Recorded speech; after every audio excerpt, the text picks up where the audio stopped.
Hello to my beautiful Scorpios out there. This is Dr. Leona coming in for your Year of the Dragon reading. This covers January 8th all the way to the 15th, 2024. Happy New Year to one and all. I did drop New Year's New You readings last week. You can go check those out for that first week of January that we're in right now. This Year of the Dragon actually begins February 10th, 2024 and goes to January 28th, 2025. But it's good to kind of go over how you are going to rise like a golden dragon. You're just going to rise above it all. You have very strong wings, my beautiful Scorpios. You can take yourself anywhere you need to go. You have the strength, you have the courage. You can transform. Dragons can transform anything. The luck that you can have this year is incredible. And also the ability to attract gold and protect it. To just kind of start off the year. I started off the year being able to put away some, like a little bit of savings, and I was like, what just happened? Because I haven't been able to do that. Like most of 2023, it was not a bad year for me as an individual globally. Not such a great year, right? I mean, it was like hard to kind of like watch New Year's celebrations knowing that there were people still being held hostage that the Red Cross can't access for some reason. So it was a weird, like Christmas and New Year's, weird holiday season, knowing that there was a lot of suffering still all over the world, not just in the Middle East, but just like really tough that way. So we start off the year with some tough energy. How we write the next 365 pages of this journey. Today is January the 2nd, page 2 of 365. How do you write that book for yourself? Make it a bestseller, my beautiful Scorpios. Come on over to Patreon, become masters of your own fate in 2024 when you learn about your Vedic astrology chart. I was running a special for VIPs that ended yesterday.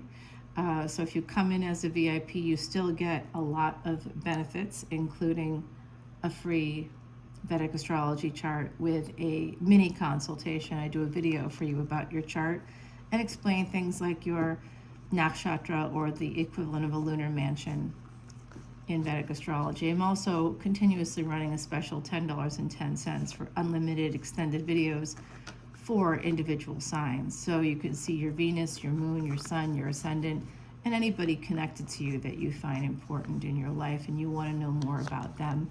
I highly recommend that because it's helped me to avoid people that had what are called cursed yogas in their chart and ultimately avoid probably some pretty nasty pitfalls. Scorpio, we got some darkness going on in there, right? A little bit. That I have a lot of Scorpio placements, like a lot of them, and that's all I'm going to say about that. But I love you, and I'm excited to find out what's going on with that Eight of Cups at the bottom of the deck. And we've got the Tower right away. This is a power card for you, for your reading, right? The Tower is often big changes coming in for you all. Look at that. Some big change creates a victory. Okay, we're a little bit of backwards energy, 6 to 5 here. So there's a victory here, but I think this could also be, frankly, I think this is also the ending of a marriage because of some kind of a lack. It could be financial abuse as well. And I don't even know if this is your marriage or not. It could be because you are ruled by Mars as well as Pluto in tropical.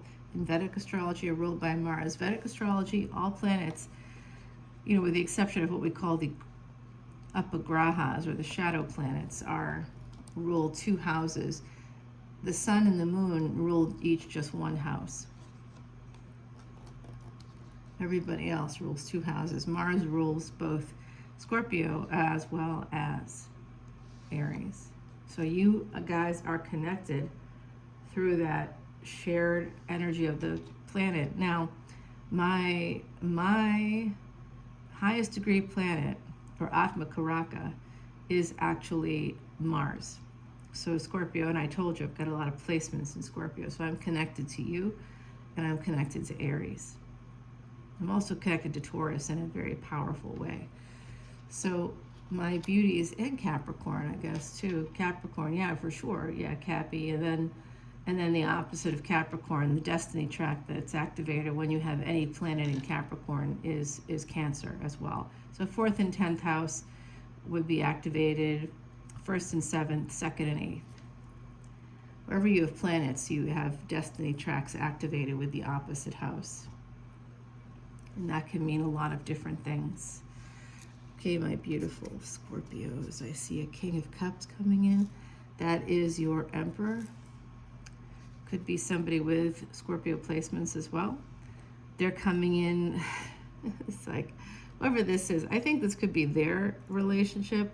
You could be meeting someone whose relationship ended because of lack.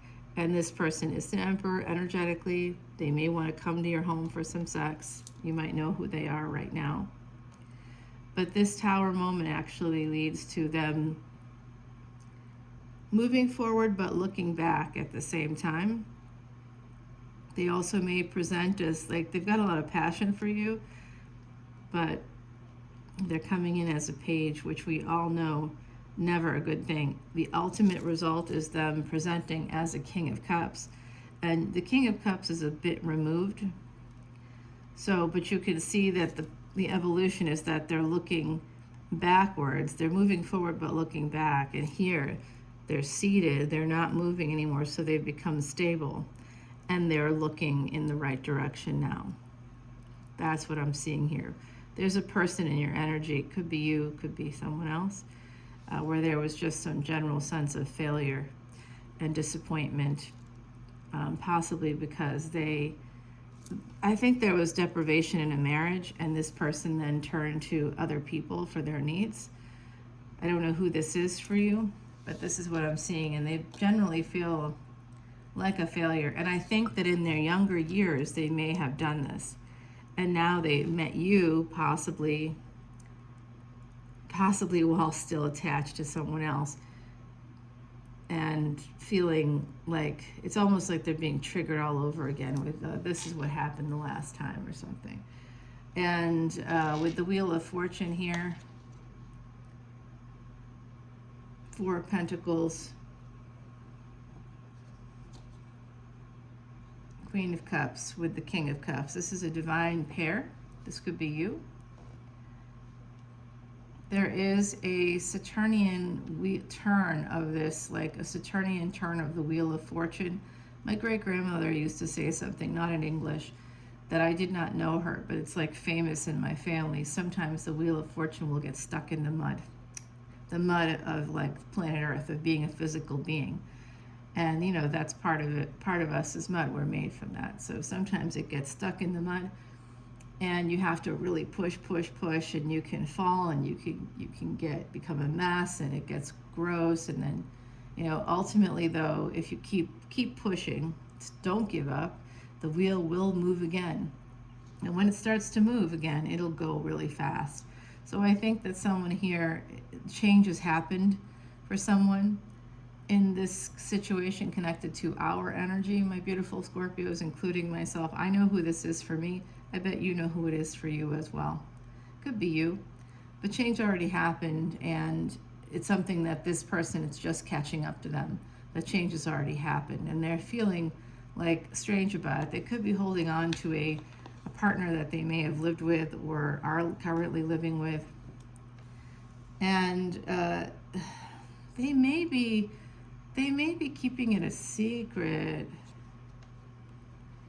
They're definitely holding back, not seeing what's being given to them by the divine. So like I said, I think that they were triggered here because in the past, they may have come towards you with some passion. If this isn't you, if this is someone else, because I can't really tell. I think they have Scorpio energy or Pisces or, you know, here, Cancer. I think that all the water signs, all the Gandanta points, those are all called Gandanta points between water and fire signs. So I'm seeing Scorpio, Sag, Pisces, Aries, Cancer, Leo coming out really strongly here. Whoever this person is, if it's not you, they've been triggered because of their past. Yeah, that's why they're holding back. Because in the past, they may have betrayed someone. by stepping out. And so they don't want that to be their legacy. Now, if you happen to be the unlucky person that they've stepped out with yet again, I don't know, guys.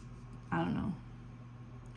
I can tell you that they feel very bad about keeping a secret from someone else about this relationship. So this might be a, this could be a secret relationship.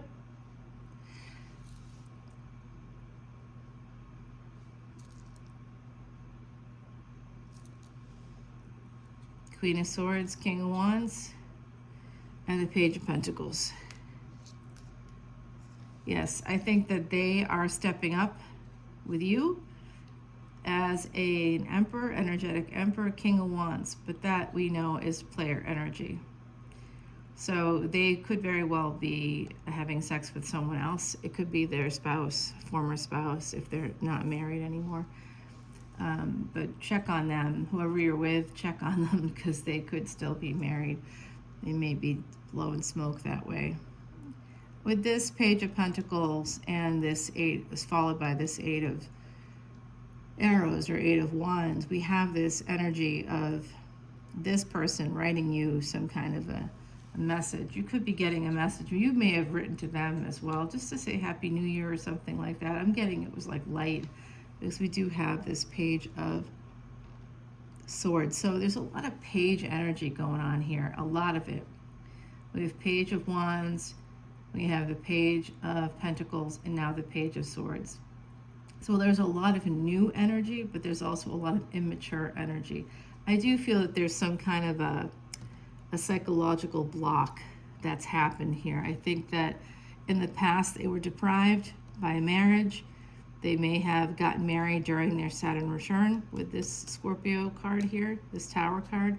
This is indicative to me of some kind of like sati sati, which is a period of time connected to Saturn that is usually quite difficult in our lives, but also this is like a Saturn return energy. They may have gotten married during their Saturn return, late 20s, early 30s, and this could be you also. And it was not what they thought it was going to be. They were excited and happy they got what they wanted, but then it turned out to be not great. And they had to kind of like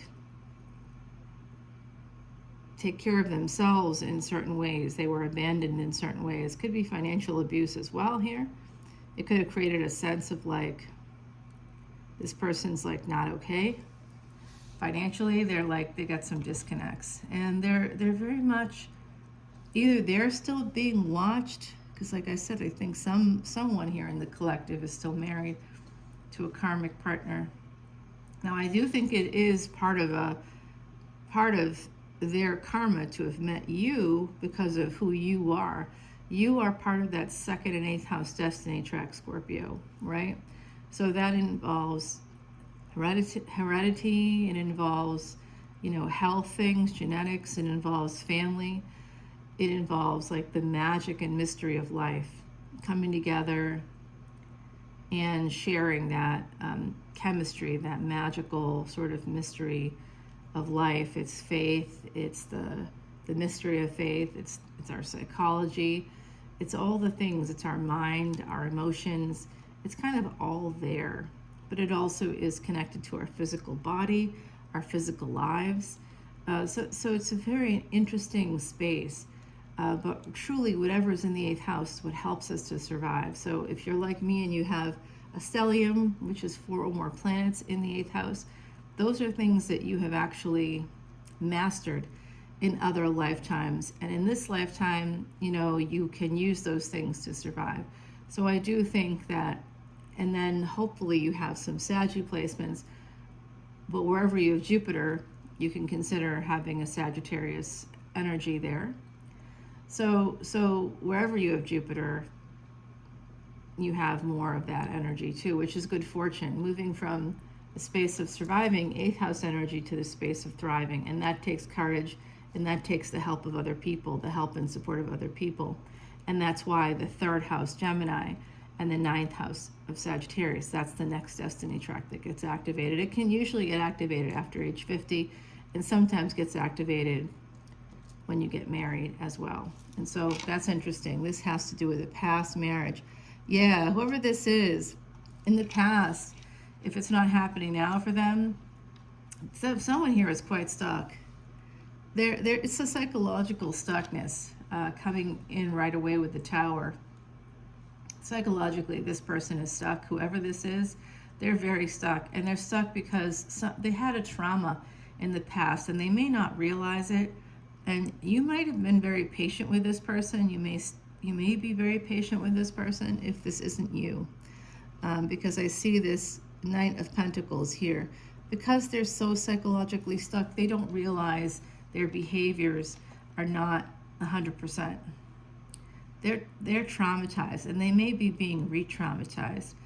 Because if they are not because of you, but if this isn't you, if it is you, you may be re-traumatized. It's called re-traumatization, and it's a thing in psychology that can happen when you're triggered, a la a past trauma that is coming back around.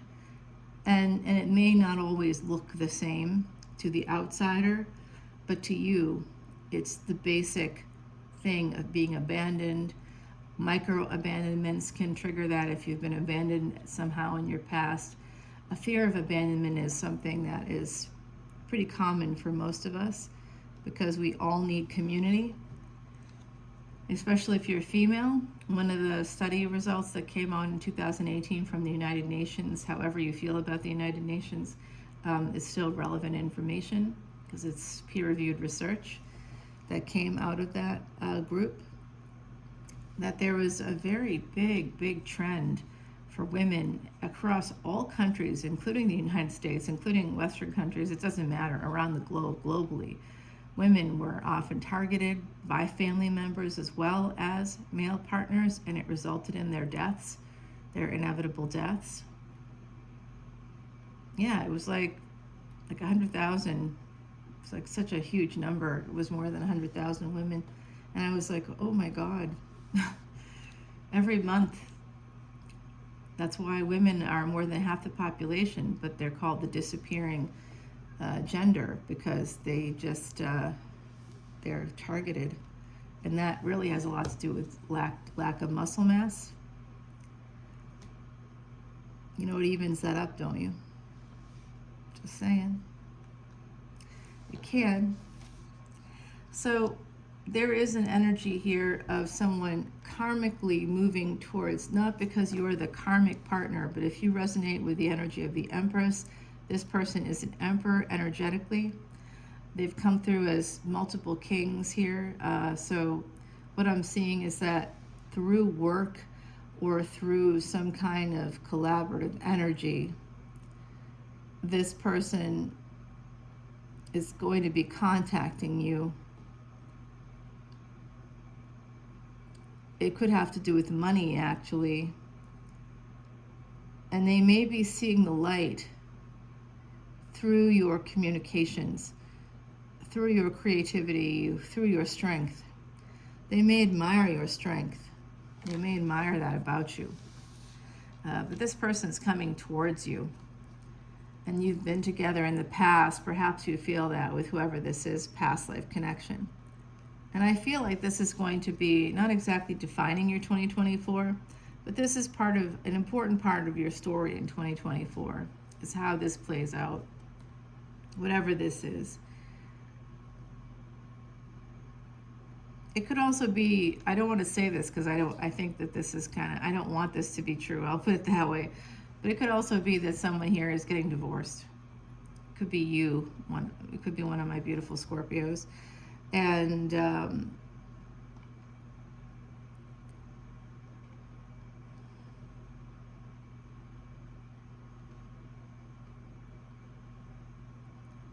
if you are, you may be getting ready to date again. And you could meet a person when you do who is, perhaps not 100% ready for what they start. They may not have been ready for.